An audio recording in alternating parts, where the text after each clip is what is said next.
Now let's turn back to the latest on the race for a House Speaker, because Representative Jim Jordan, of course, losing the GOP Speaker nomination after a new conference vote. Let's bring in Bloomberg's Kailey Leinz in Washington for the latest. And Kailey, how much of a surprise was this? Because last I heard from Jim Jordan, it seemed like he planned on going through with another vote.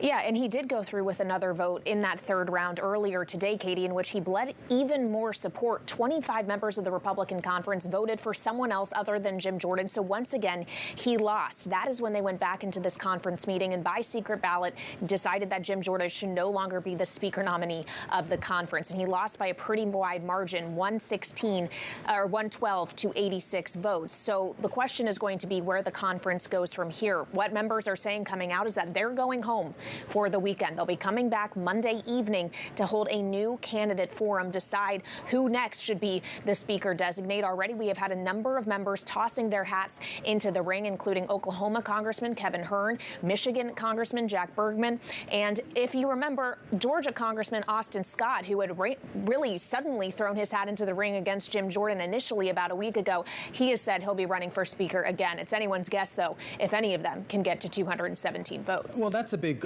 question I have here as to sort of what ends up being, I guess, the backup measure, if you will. I know there was a lot of talk about just trying to expand the powers of the pro tem speaker, Patrick McHenry, though that didn't seem to sit well with Jordan and a few others, and even some of the Democrats say they weren't necessarily on board with that. I mean, what options do we have? I mean, it's been more than 2 weeks now, Kailey, since we've had a speaker of the House, and we still have a big budget deal that is still unresolved, that needs to be resolved in less than a month. You're absolutely right, Romaine. This is day 17 without a speaker, and it's only going to get longer considering we at least won't have one until Monday, if not later. And that November 17th deadline to fund the U.S. government is looming quite large, as is the White House's request, as you were just discussing, for $100 billion in aid to Israel, Ukraine, and some other efforts.